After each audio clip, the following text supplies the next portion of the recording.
We are going to discuss condition of infrastructure. Infrastructure means road maps, building, industries,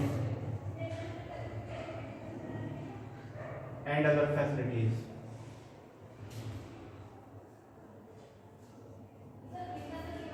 Infrastructure means which make your life easy, which make your life pleasure and luxury.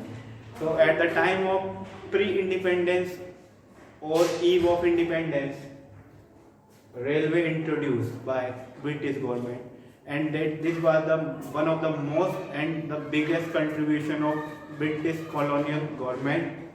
And the first train was introduced in 1853 and ran Mumbai to Thane.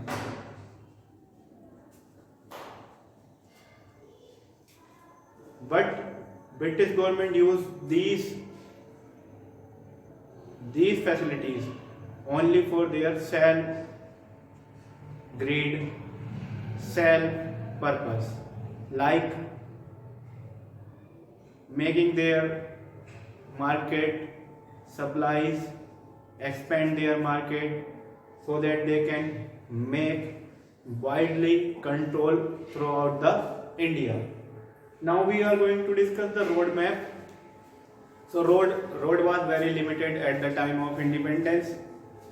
Limited roads were available, and these roads were only for mobilizing the army.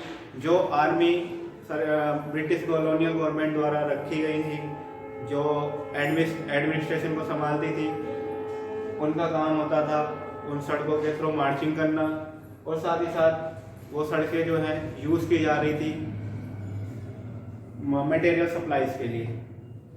बात करें अगर हम air और water transport की, तो air और water transport में बहुत ही नामात्र के लिए जो है डेवलपमेंट देखने के लिए मिला है उस समय पर, लेकिन थोड़ा बहुत डेवलपमेंट तो हुआ ही था उस समय पर, क्योंकि ये बहुत एक्सपेंसिव भी था और उस टाइम के हिसाब से थोड़ा ज़्यादा ही टेक्नोलॉजिकल टाइप का था, तो इसलिए इसमें हमें ज़्यादा डेवलपमेंट देखने के लिए नहीं मिल पाएगा।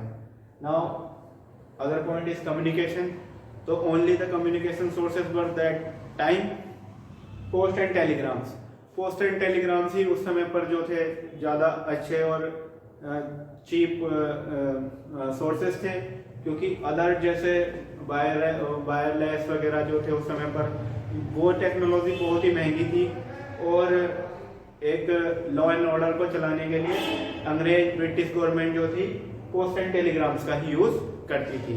इस तरह से हमने इंफ्रास्ट्रक्चर की कंडीशन को भी जान लिया इंडिया की, कि इंडिया की इंफ्रास्ट्रक्चर कंडीशन क्या थी 1947 से पहले।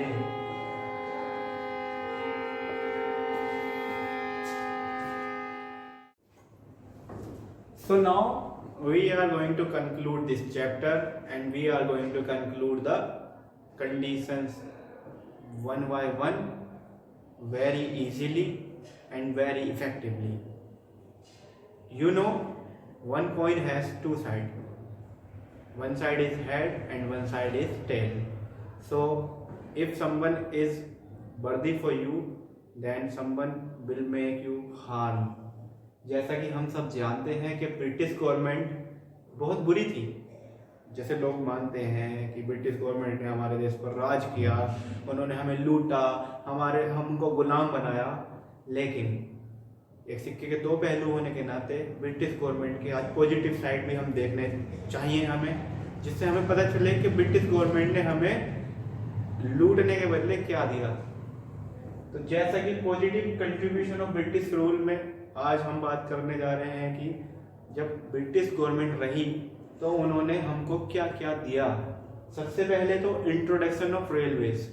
भारत में रेलवे का जो कंट्रीब्यूशन है, जो ब्रिटिश गवर्नमेंट के द्वारा हमें दिया गया है, ये बिगेस्ट कंट्रीब्यूशन है, और ये भारत की डेवलपिंग इकोनॉमी में बहुत ही बड़ा रोल प्ले करता है। सपोज कीजिए कि हमारे देश में रेलवे ना हो आज की डेट में भी, तो आप अपने देश को बहुत ही पीछा पाएंगे।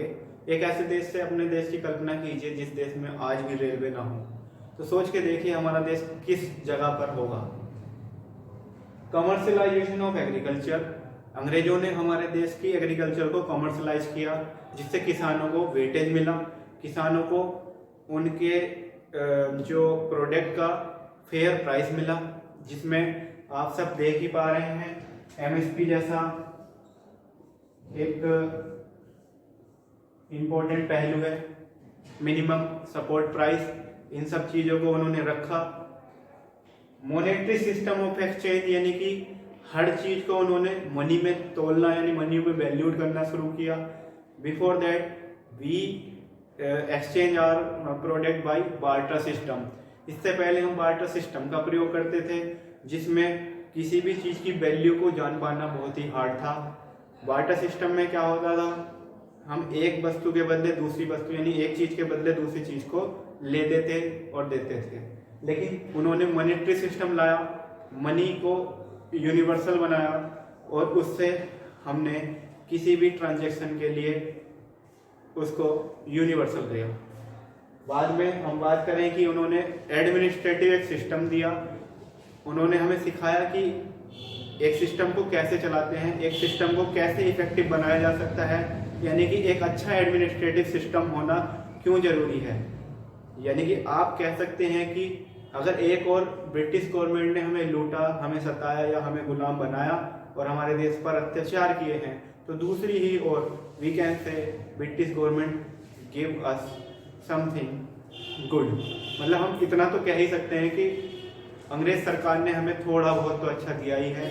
ये थी इस पूरे चैप्टर की कहानी जो आपने सुनी मेरे द्वारा। अगर आपको ये पूरा चैप्टर 1 बाय 1 जो मैंने आपको वीडियो के थ्रू समझाया है आपको समझ में आया हो, तो आप इस वीडियो को लाइक कीजिए, शेयर कीजिए और अपने फीडबैक्स इस वीडियो के कमेंट बॉक्स में दीजिएगा। आप मेरे हैंडमेड नोट्स वीडियो के डिस्क्रिप्शन में दी गई ईमेल आईडी पर लिख करके पा सकते हैं। Thank you so much. आप इसी तरह से बने रहिए, आगे भी अगले चैप्टर से रिलेटेड वीडियोस आती रहेंगी। तो इसके लिए मेरे चैनल को सब्सक्राइब कीजिए, लाइक कीजिए और शेयर कीजिए। Thank you so much.